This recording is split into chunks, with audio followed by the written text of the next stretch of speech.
Welcome to the Slop Farm. Enjoy the video. You start by confirming your current Cash App sending limit so you know the target. Open Settings, tap Limits. Once done, gather your government ID and the last 4 digits of your social security number. Cash App needs proof of identity to raise limits. Make sure the name on your ID matches the app profile. Discrepancies slow approval. If you have a recent selfie photo, keep it ready too. This speeds automated identity checks and reduces manual review time.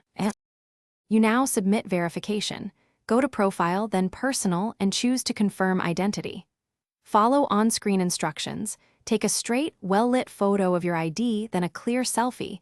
This helps the system match faces and document details. Enter the last 4 of your SSN and your birth date exactly as on record. Typos cause rejections.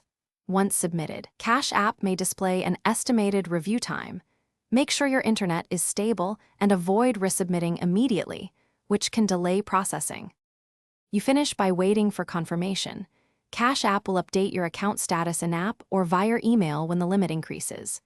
If your request is denied, read the reason, correct the specific issue, mismatched name, blurry photos, or SSN errors, and resubmit. If processing stalls, contact Cash App support through the app, include clear ID images and any case reference, and ask for escalation. One key tip: keep copies of submissions and timestamps in case you need to prove timely responses during appeal. Thanks for watching.